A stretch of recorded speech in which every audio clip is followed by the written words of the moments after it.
বাইরে তো প্রচন্ড বৃষ্টি হচ্ছে, বাবা এখনো দোকান থেকে বাড়িতে এলো না। তোর বাবা তো বলেই গেল আজকে বাড়ি আসতে দেরি হবে, কি একটা দরকার আছে। তাও তো অনেক দেরি হয়ে গেল, বাইরে বৃষ্টিটাও বেড়েছে, এবার তো আমার চিন্তা হচ্ছে বাবার জন্য। চিন্তা করিস না, তোর বাবা হয়তো দোকানেই রয়েছে, এই বৃষ্টিতে কোথায় আর যাবে। মা তুমি বসো, আমি একবার দোকান থেকে ঘুরে আসছি, একেবারে বাবাকে ডেকে নিয়ে চলে আসবো। এত রাত হয়ে গেল, আবার তো খাবেও। না রে, তুই ভিজে ভিজে আর যাস না, তোর আবার শরীর খারাপ করে যাবে, তোর তো একটুতেই সর্দি কাশি ধরে যায়। বাবা এখনো আসছে না, আমার চিন্তা হচ্ছে। আর তাছাড়া আমি তো ছাতা নিয়ে যাব, অল্প হয়তো ভিজে যাব, এসে জামা কাপড় ছেড়ে নেব, তাহলেই তো হবে।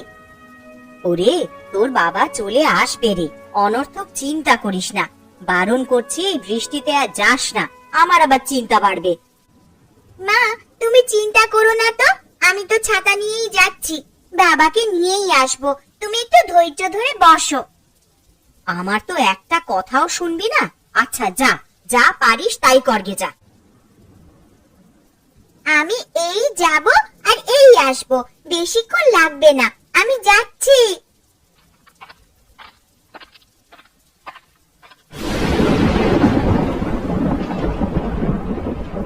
কি রে, জমির সব কাগজপত্র নিয়ে এসেছিস? 10 বিঘা জমিটা কিন্তু আমার চাই। হ্যাঁ, নিয়ে এসেছি, কিন্তু তোর কাছে একটা মাত্র অনুরোধ আমার, মেয়েটাকে কিছু করিস না, আমি সব সম্পত্তি তোর নামে করে দেব। কাগজপত্রগুলো বের কর, তাতে স্বাক্ষর কর, আমি সবকিছু আমার নামে হোক আগে, তারপর আমি ভাববো, বুঝলি? তোর মনে সম্পত্তি নিয়ে এত হিংসে ছিল জানতাম না, নিজের বাড়ি করলি আর কি জানতে পারবো। এই, তোকে বড় বড় কথা বলতে বলিনি আমি, তাড়াতাড়ি কাগজপত্রগুলো বের করে আমার নামে করে দে, না হলে কিন্তু এর ফল ভালো হবে না। এই যে জমির কাগজপত্র, তুই ছুরি নিয়ে এসেছিস কেন? আমার উপর কি একটু বিশ্বাস নাই? না না, আমার বিশ্বাস নেই, তুই তাড়াতাড়ি এই 10 বিঘা জমির দলিলে স্বাক্ষর কর, না হলে কিন্তু ভালো হবে না, ঠিক আছে? এই দেখ, আমি স্বাক্ষর করে দিয়েছি, এবার তুই আমাকে কথা দিয়ে যা, মানে আমার মেয়েটাকে কিছু করবি না। এই, তোর মেয়ের কথা ছাড়, তোর এখন কি হবে? আমি জোর জবরদস্তি করে তোর সম্পত্তি হাতিয়ে নিলাম, তুই তো আমাকে ছেড়ে দিবি না, তাই আগে তোকেই মারবো। আমি তোর কি ক্ষতি করেছি যে আমাকে মারবি? আমার উপর কেন তোর এত রাগ?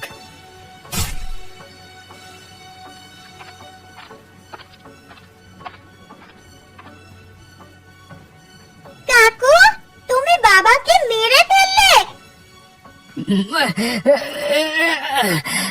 মানে, তুই এখান থেকে ছুটে পালা, তোর বিপদ হতে পারে, তাড়াতাড়ি পালিয়ে যা।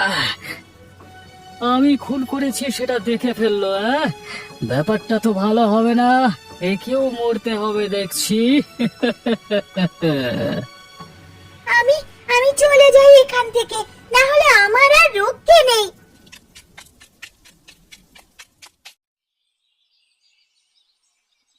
আচ্ছা, আপনি হঠাৎ আমাদের বাড়িতে কাজের লোক হলেন কেন? দেখে তো আপনাকে শিক্ষিত মনে হচ্ছে। এসব আমি বলতে পারবো না, তবে একটা কাজের দরকার ছিল, তাই জন্যই কাজের মেয়ে হয়ে এই কাজ করছি। আপনি তো কাল থেকে আমাদের বাড়িতে কাজে আসছেন। হ্যাঁ, কাল থেকেই আপনাদের বাড়িতে কাজ করছি, তবে কাল আপনি তো বাড়িতে ছিলেন না, তাই জন্যই আমাকে দেখেননি। বুঝলাম। আপনার বাড়িতে কে কে আছে? আমি আর আমার মেয়ে থাকি। আচ্ছা, মেয়ে তাহলে কি পড়াশোনা করছে নাকি? কত বছর বয়স তার? না না, পড়াশুনো করে না, বাড়ির কাজকর্ম করে, বেশি বয়স নয়, এই 14 বছর বয়স। এত কম বয়সে একটা মেয়ে, সে এখন পড়াশোনা না করে কাজকর্ম করছে, তোমাদের কি সমস্যা আমাকে বলো, সমাধান করে দেব। কর্তাবাবু আমাকে মাফ করবেন, আমি এসব বলতে পারবো না, আমি কাজ করে নিয়ে বাড়ি যাব, আমাকে কাজ করতে দিন মোড়ল মশাই। আচ্ছা ঠিক আছে, আপনি বলতে চাইছেন না যখন, জোর করব না, আপনি আপনার কাজ করে নিন। কর্তাবাবু এই বাসনগুলো পরিষ্কার করা হয়ে গেলে মোটামুটি সব কাজই শেষ হয়ে যাবে, আমি তাহলে বাড়ি যাব, গিয়ে আবার রান্না বান্না করতে হবে। আচ্ছা ঠিক আছে, তাই বাড়ি চলে যাও।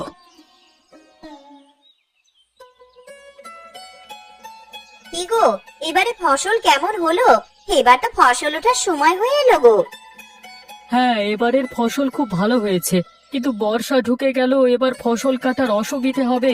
এই যেমন এখন আকাশটা পরিষ্কার আছে, আবার কিছুক্ষণ পরে বৃষ্টি নামছে। বর্ষাকালটা তো ঠিক এইরকমই, কখন বৃষ্টি হবে কেউ জানে না। তবে ওই 10 বিঘা জমিতে কেমন চাষ হচ্ছে গো? ওই 10 বিঘা জমি যেটা আমি দখল করে নিয়েছিলাম, ওটার কথা বলছো তো? হ্যাঁ গো হ্যাঁ, তোমার দাদার জমি, এত কষ্ট করে যেটা আদায় করেছো। ওই জমিটার উপর কি আমার এমনি এমনি লক্ষ্য ছিল নাকি? ওই জমিটা খুব উর্বর, তাই জন্য তো এত কাঠখড় পুড়িয়ে মানে ওই জমি আমার নামে করে নিলাম, এখন দারুণ ফসল হচ্ছে।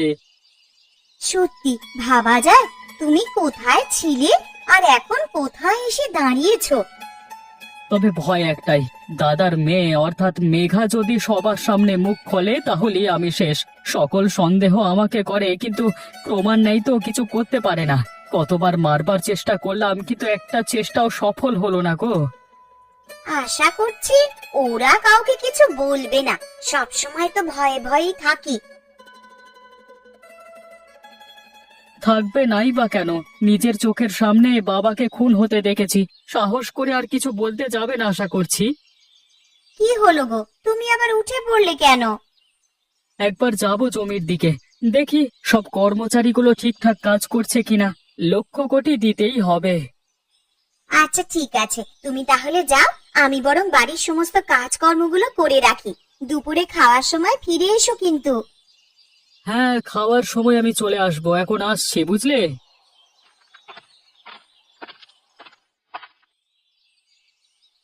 হ্যাঁ কথা বাবু, আমি ভেতরে আসতে পারি? আরে হ্যাঁ হ্যাঁ, এসো এসো। তা তোমার কথাই ভাবছিলাম। কেন কথা বাবু, আমি কি কিছু করেছি নাকি? আরে না না, তুমি কেন কিছু করবে? তুমি আগে বসো, তোমাকে তারপর সব জিজ্ঞাসা করব। আচ্ছা ঠিক আছে, বসে বললাম, এবার বলুন তো কি হয়েছে।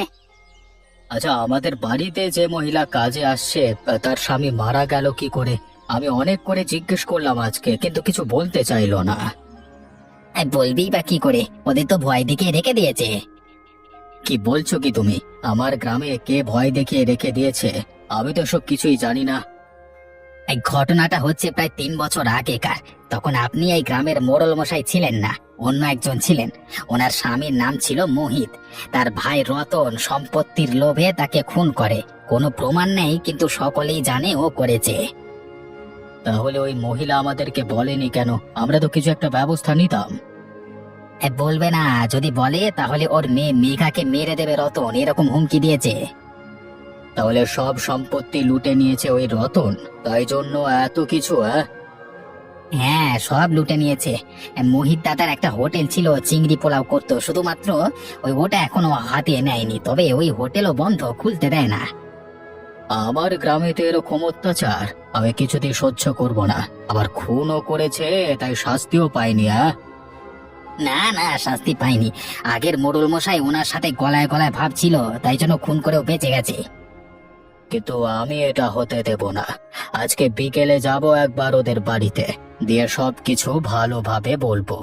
দুপুরে শুয়ে একটা পরিকল্পনা করতে হবে।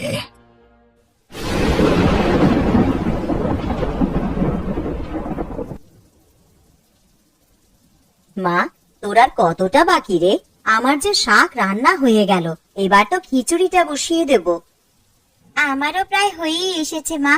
ওই দেখো, আবার বাইরে বৃষ্টি শুরু হলো। বর্ষাকালে তো বৃষ্টি হবেই রে। বর্ষাকালে বৃষ্টির দিনে খিচুড়ি ভালোই লাগে। মা, আমি বলছিলাম কি, আমাদের তো টাকার খুব সমস্যা হচ্ছে। তুমি যা করতে পারি, চিংড়ি পোলাওটাও পারবো। বাবার দোকানের খাবার গ্রামের মানুষেরা কত পছন্দ করত। দোকানটা খুললে ভালোই বিক্রি হবে কিন্তু। তোকে আমি বারণ করছি, বড়দের কথা শুনতে হয় জানিস না? যেটা করছিস সেটাতে মন দে, একদম এসব কথার মুখেও আনবি না। আমি তোমায় কি বললাম? শুধু ভালোর জন্যই তো বলছিলাম। এই কাজটা এখন করছিস তো, এটাই কর। আনাজগুলো কেটে তাড়াতাড়ি আমায় দে। এইসব নিয়ে একদম আর চিন্তা ভাবনা করিস না।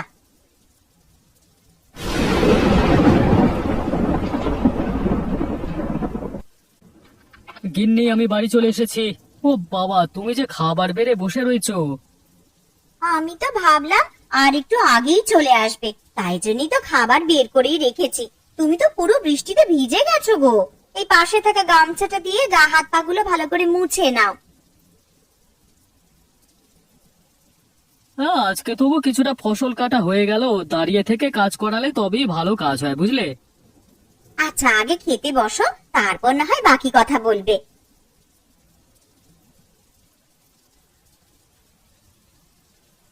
আজকে রান্নাগুলো বেশ দারুণ হয়েছে গো গিন্নি, এত সুন্দর রান্না অনেকদিন পর খেলাম। কি বলতে চাইছো কি তুমি? হ্যাঁ, আমার রান্না রোজ ভালো হয় না? না গো গিন্নি, আমি সেটা বলছি না। বলছি অন্য দিনের থেকে এটা আরো ভালো হয়েছে। আমি আবার তোমাকে খারাপ বলতে পারি? 5টা নয়, 7টা নয়, একটা মাত্র বউ আমার। ঠিক আছে ঠিক আছে, আর আদিক্ষেতা করতে হবে না, খেয়ে নাও চুপ করে। আমি তো খাচ্ছি, তুমি কখন খাবে? আমার আজকে আর খেতে ভালো লাগছে না গো, আমি খাবো না। তুমি খাও, তারপর সবকিছু গুছিয়ে নেব। গিন্নি, তুমি একদম কিছু খাবে না? একটু কিছু তো খেতে পারতে, অল্প করে। না, আমি অল্প করেও খাবো না। আমার যখন ভালো লাগবে আমি খেয়ে নেব। আচ্ছা, তাই করো, যেটা ভালো বুঝবে সেটা করো। হ্যাঁ গো, তুমি খাও, আমি ঘরে যাচ্ছি। খাওয়া হলে চলে এসো।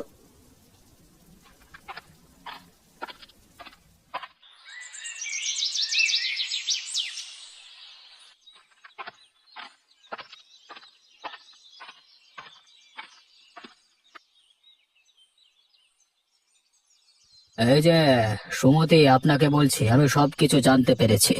আপনার সাথে কিছু কথা আছে। আরে মোড়ল মশাই, আপনি আমার বাড়িতে? এ তো আমার পরম সৌভাগ্য।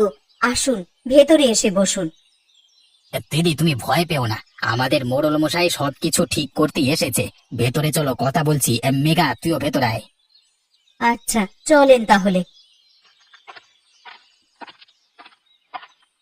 সুমতি, আমি জানতে পেরেছি আপনার স্বামীর ভাই আপনার স্বামীকে খুন করেছে, কিন্তু কোনো শাস্তি পায়নি। এটা কি সত্যি? দেখুন, আমাকে সত্যি কথা বলবেন, ভয় পাওয়ার দরকার নেই। আমার কাকু খুন করেছে আমার বাবাকে, আমি নিজের চোখে দেখেছি। আর আমাদেরকে ভয় দেখায়, বলে আমাকেও মেরে দেবে। মা, তোমরা ভয় পেও না, আমি আছি, সবকিছু দেখে নেব। কিন্তু এসব কি শুধু সম্পত্তির জন্যই করেছে? হ্যাঁ, সম্পত্তির লোভে মানুষটাকে মেরে দিল। বললে তো সম্পত্তি আমরা এমনি দিয়ে দিতাম। আমাদের সুখের সংসারকে ধ্বংস করলো। আমি বুঝতে পারছি আপনাদের কষ্ট, তবে ওনার একটা শিক্ষা পাওয়া দরকার। হ্যাঁ, প্রমাণ নেই, শাস্তি দিতে পারবো না, তবে উচিত শিক্ষা দিতে পারবো। রবি, তুমি কি কিছু ভেবেছো? হ্যাঁ, ওই রতন দাদার সম্পত্তির নেশা, ওকে ওই টোপ দিয়েই জালে ফেলবো। আপনি কি বলছেন? আমি তো কিছুই বুঝতে পারছি না। আপনি একদিন রতন দাদার কাছে যাবেন, গিয়ে বলবেন আমি বাকি সম্পত্তিও আপনার নামে লিখে দিচ্ছি। হ্যাঁ, আর এই গ্রাম ছেড়ে দেব, তবে শেষবারের মতো আমাদের হোটেলে দেখা করুন। হ্যাঁ, কিন্তু দেখা করে কি হবে? যখনই আসবে হোটেলে, তাই রাতের দিকে আমি আর আমার এক সঙ্গী মিলে হোটেলে লুকিয়ে থাকবো। যেই প্রবেশ করবে দরজা দিয়ে, তোখানে সেখানে ছুরি দিয়ে, মানে ছুরি হাতে আমি অপেক্ষা করবো, দিয়ে মেরে ফেলবার ভয় দেখাবো। এতে নিশ্চয়ই কাজ হবে। বুদ্ধিটা আমার বেশ ভালো লেগেছে, এতে উচিত শিক্ষা পাবে। তাহলে আপনি কালকে সকালে একবার গিয়ে বলে আসবেন যেন কালকে রাত্রে দেখা করে আপনাদের চিংড়ি পোলাওয়ের হোটেলে। আচ্ছা, আপনি যেমনটি বলবেন। ঠিক আছে, আমরা এখন চললাম। কালকে সকালে ওদের বাড়িতে বলে আমাদের বাড়িতে কাজে যাবে, আমি সব শুনবো, কেমন?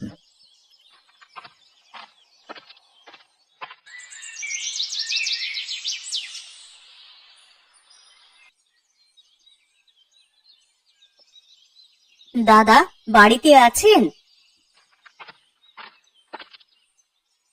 কি হয়েছে, তুমি হঠাৎ এখানে এলে কেন?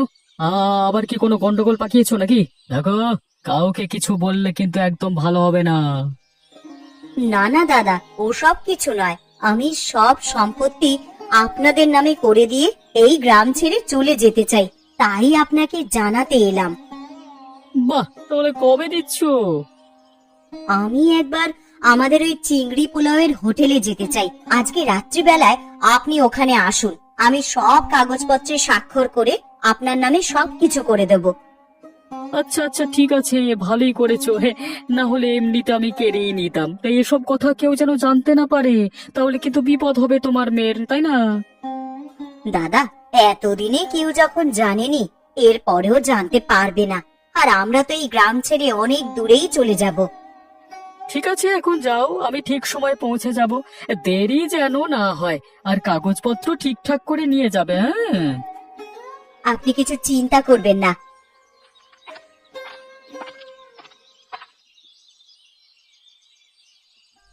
রবি, তুমি যে পরিকল্পনাটা করেছো সেটা সফল হবে তো? আর তুমি তো আবার সেই বন্ধুকে ডেকেছো। হ্যাঁ, আমি তো বলে দিয়েছি সে রাত্রিবেলা ঠিক সময় মতো চলে আসবে আর আমার সাথে লুকিয়ে পড়বে। ঠিক আছে, দেখাই যাক তোমার প্রচেষ্টা কেমন হয়, যেন সাপও মরে আর লাঠিও না ভাঙে। আজকে বেটাকে এমন ভয় দেখাবো না, হ্যাঁ, সে আর কোনোদিন দখল করবার কথা ভাববেই না। আগে কর্তা বাবু, আপনি যেমন বলেছিলেন আমি বলে দিয়েছি। উনি তো আনন্দে একেবারে আত্মহারা। হ্যাঁ, এখন আত্মহারা হবে। জানি তো সম্পত্তির লোভ অনেক, এই লোভের কারণে আজকে আমাদের জালে পড়বে রতন। মোড়ল মশাই, দেখবেন আমাদের যেন কোনো ক্ষতি না হয়।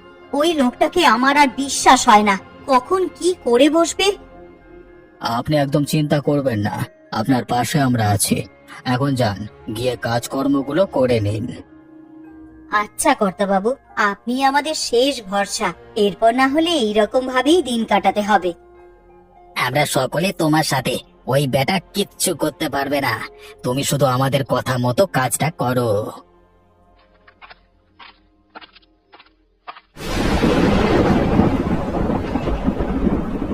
তোমরা সব ঠিকঠাক জায়গায় লুকিয়ে পড়েছো তো? কোনো অসুবিধা হয়নি তো? এই না না, আমরা ঠিকঠাক জায়গাতেই লুকিয়ে পড়েছি। আর আপনি এসব নিয়ে কথা বলবেন না, রতনের আসবার সময় হয়ে গেছে।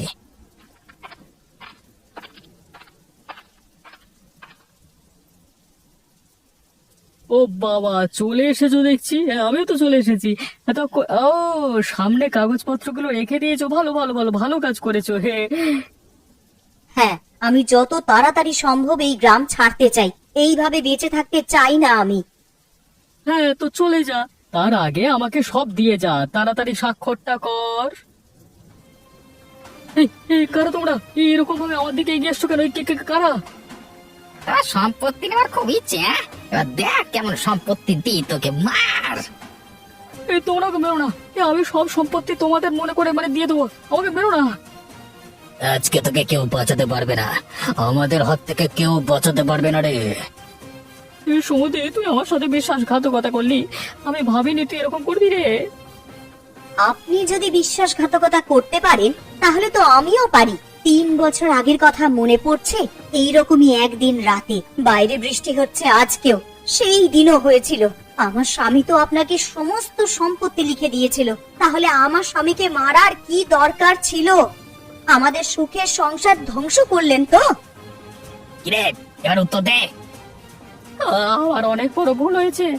আমাকে তোমরা ক্ষমা করে দাও। আমি তোমাদের পরিবারের দায়িত্ব নিলাম, কোনোদিন কিছুতে অভাব হবে না। আমরা মোড়ল মশাইয়ের লোক, এখন মোড়ল মশাইয়ের বাড়িতে চল, ওখানে গিয়ে তোর ফাইসাল্লা হবে। চল।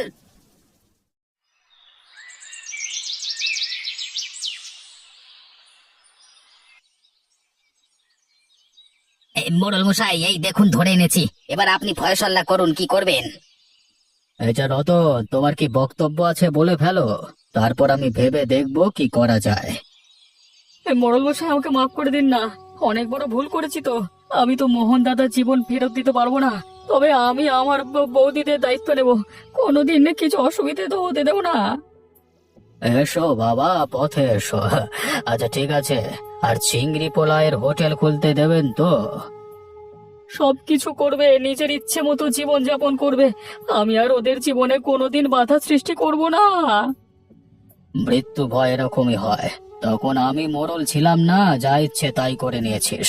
তবে সব সময় সত্যের জয় হয়, যে সৎ পথে চলে তার জয় হয়। তোকেও বলছি, আবার নতুন করে শুরু কর, আর এবারে জোচ্চুরি নয়, সৎ পথে রোজগার করবি। আমি এবার সৎ পথে রোজগার করব, আপনি আমাকে ছেড়ে দিন। আমি আমি আপনার সব কথা শুনে চলবো। আমার কথা শুনে চলতে হবে না, নিজেদের পরিবারের মধ্যে ভালোভাবে মিলিয়ে মিশে থাকো, তাহলে হবে।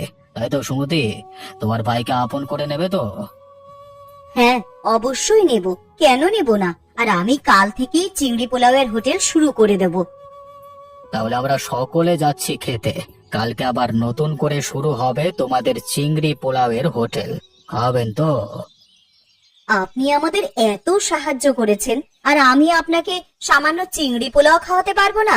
কাল সকাল সকাল আমাদের হোটেলে একবার পৌঁছে যাবেন। বৌদি, আমিও তোমাদের হাতে হাতে সাহায্য করে দেব। এই যে তোমরা নিজেদের মধ্যে ভালোভাবে থাকবে, এটাই অনেক বড় কথা। টাকা পয়সা তো কিছু নয়, খালি হাতে এসেছি, খালি হাতে যেতে হবে। এত সম্পত্তি, এত মায়া মোহ সবকিছু ছেড়ে তাই অহংকার করে কি লাভ? জি, আপনি ঠিক কথাই বলেছেন, আর করব না আমি অহংকার।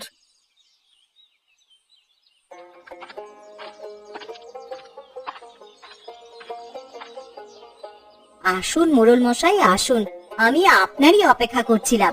আবার 3 বছর পর আমাদের এই চিংড়ি পোলাওয়ের হোটেল খুলেছে। আজকে আমি আর মেঘা খুবই আনন্দিত। সেসব না হয় ঠিক আছে, এবার কিন্তু মেঘাকে পড়তে হবে। এত কম বয়সে কাজ করতে দেব না আমি। কি মেঘা মা, পড়বি তো? হ্যাঁ মোড়ল মশাই, আমি পড়বো। আমাদের হোটেল যখন খুলে গেছে, আর অর্থের অভাব হবে না। মোড়ল মশাই, আপনার খাওয়ার যে ঠান্ডা হয়ে যাচ্ছে, আসেন খেতে বসেন। আমাদের হোটেলের চিংড়ি পোলাও খান। তারক, রবি, এসো খেতে বসবে, এসো। অনেক দূর থেকে হেঁটে হেঁটে এসেছি, ক্ষুধা লাগছে আমার।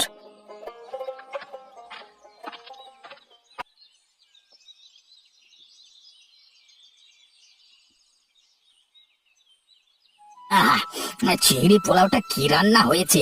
গ্রামে এত সুন্দর রাঁধুনি থাকতে দোকানটা বন্ধ হয়েছিল। গা করকর তো করবেই।